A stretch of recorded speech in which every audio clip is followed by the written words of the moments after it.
तो ये वेलकम है आप सभी को सुमित बायोलॉजी क्लासेस। आशा करते हैं आप सभी स्वस्थ होंगे, मस्त होंगे, जबरदस्त होंगे और बायोलॉजी को याद करके कंठस्थ होंगे।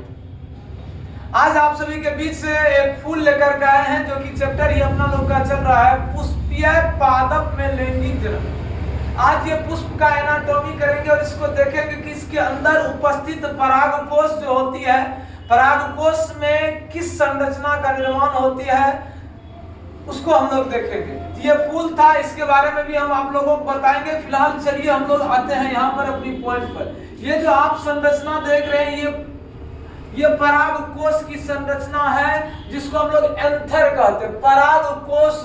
और हम आप लोगों को क्लास में बताए थे कि परागकोश चतुष्कोणीय अर्थात टेट्रागोनल संरचना की होती है, जैसा कि आप सभी यहाँ फिगर में देख रहे होंगे।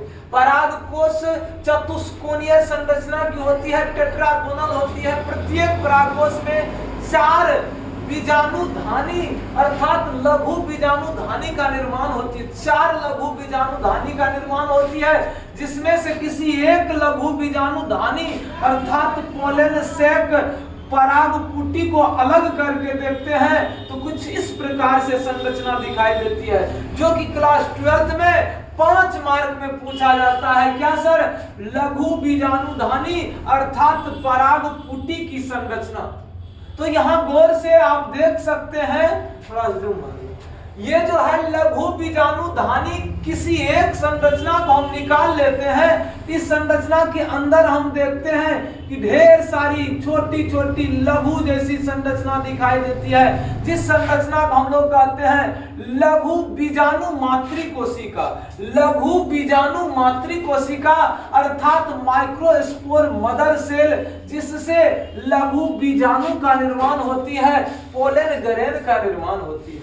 फिर हम लोग देख लेते हैं सर, ये जो लघु बीजाणु मातृकोशिका लघु बीजाणु का निर्माण करती है, लेकिन जब हम बात करेंगे लघु बीजाणुधानी या परागपुटी के लेयर का, स्तर का, परत का, तो सर इसके 4 परत होते हैं। 4 परत ध्यान से देखिएगा सर। जब हम कहेंगे लघु बीजाणु का सबसे बाहरी परत जो होती है, आप फिगर से स्पष्ट रूप से देख रहे होंगे, ये एक कोशिकीय स्तर की लेयर होती है जिसको बाह्य त्वचा एपिडर्मिस कहते हैं। सबसे बाहरी परत, सबसे बाहरी आवरण को बाह्य त्वचा एपिडर्मिस कहते हैं। उसके अंदर की एकहरी अर्थात एक कोशिकीय स्तर की जो संरचना होती है उसको अंतःस्थिसियम इंडोस्थिसियम कहते हैं। फिर उसके अंदर 2 या 2 से अधिक अर्थात 2 या 3 कोशिकीय स्तर की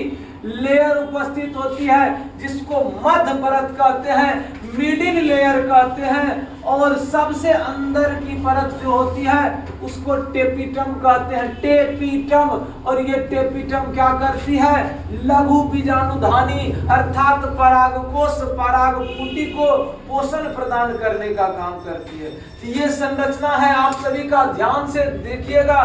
बाह्य त्वचा, सबसे बाहरी परत बाह्य त्वचा, अंतःस्थिसियम, उसके बाद मध्य परत अर्थात मध्य लेयर, और उसके बाद टेपिटम होती है। इसको याद रखना है, सीक्वेंस में याद रखना है। यदि आंतरिक त्वचा इधर से देखेंगे तो कहेंगे टेपिटम, मध्य परत, अंतःस्थिसियम, बाह्य त्वचा। यदि बाहरी लेयर से देखेंगे बाह्य त्वचा, अंतःस्थिसियम, मध्य परत, टेपिटम। ये चारों स्तर, चारों परत मिला करके लघु बीजाणुधानी अर्थात परागपुटी का निर्माण करती है। और इस परागपुटी के अंदर ढेर सारी सूक्ष्म जैसी संरचना होती है जिसको लघु बीजाणु मातृकोशिका कहते हैं। लघु बीजाणु मातृकोशिका में लघु बीजाणु का निर्माण होती है। तो ये फिगर आप लोगों के लिए बहुत इंपॉर्टेंट होगा।